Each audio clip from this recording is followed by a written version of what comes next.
Since the rescue of the abducted schoolgirls in Kaduna State, the promptness towards that epoch rescue mission has thrown some citizens into confusion as they wonder about the magic used by security agencies to recover the pupils. Correspondent Nabuchi Okenabuchi takes a look at what the military did right to achieve that feat. The report. In 2014, the Boko Haram insurgents attacked a government secondary school in Chibok, Borno State, kidnapping over 200 schoolgirls without any challenges from the security agencies. After efforts to release them from the abductors failed severally, 82 of them were released on 6th of May 2017 following successful negotiations between the Nigerian government and Boko Haram, involving the exchange of 5 Boko Haram leaders. The negotiations were carried out by Mustafa Zana, barrister and owner of an orphanage in Maiduguri. Although no ransom was said to have been paid, yet more negotiations and agreements were entered to ensure the full release of the girls. After the Chibok incident came another school children abduction in another science school in Dapchi, Yobe State, and many more other school children and non-school related abductions happened without any easy or timely release of the abductees. Since the rescue of the 137 school children from bandits enclave in Zamfara State last Sunday, Nigerians have been wondering about the technique used by the military to rescue the children without paying ransom that could not have been used to release other abductees. Ahmed Tinubu is determined to end this cycle of payment of ransom to kidnappers.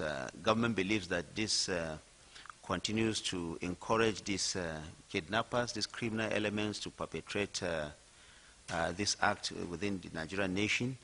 And it is the official position of government that, and I announced here last week, that ransom will not be tolerated, ransom will not be encouraged, ransom will not be paid by government to rescue this. And what that means, of course, is that there's now a new strategy put in place. You've asked whether what strategy that is being put in place. The security agencies, of course, will not reveal to you their modus operandi, but suffice to say that the security agencies are also upping their game, evolving new strategies of getting at these criminal elements and ensuring that our children or anybody who is kidnapped, for that matter, is taken out in safety. Commendations have trailed the quick response by the military, but wondered why the silence of their colleagues who were in charge during the high-profile abductions from across the country.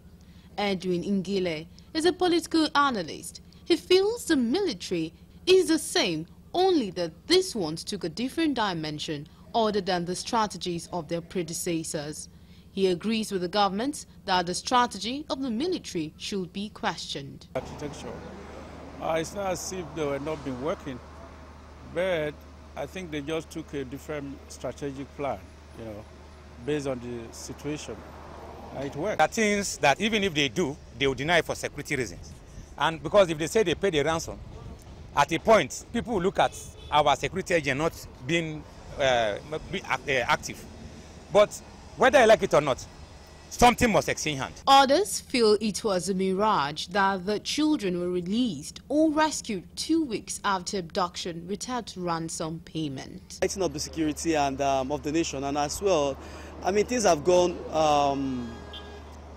gone digital these days. I mean, they can go, with artificial intelligence, they can employ it, drones and all of that. We have all of this. It's not like we cannot afford this as a nation. We can afford this as a nation. The issue is these people are not being given free hand to operate. If you look at our security agencies in Nigeria, most especially the army, they are one of the most intelligent security as far as the whole Africa is concerned. But when somebody gives you a job and is not giving you what you are going to use to do the job, or maybe you don't give that person approval to do the job, how do you think they can do? The best thing is the political will to allow those personnel to do their job. No, the truth of the matter is that to say that this kidnapping and all that, the military can avoid it might be a difficult task, because you look at the situation in the country, Nigeria is quite a very, very massive in terms of land mass, quite massive. And so I think that they keep on trying, they just keep on trying. Many had been asking questions on how the children got released without any noticeable injuries on the children, how they got dressed up with full new Muslim regalia immediately after release, among other questions. Well, no matter the strategy used, what interests the government and even parents of the now freed school children is their timely release. Nigerians, however, want government to ensure full and adequate equipment of the security agencies to help them up their game and ensure that kidnappings are no longer successful in the first instance to avoid ransom payment demand for the release of abducted victims.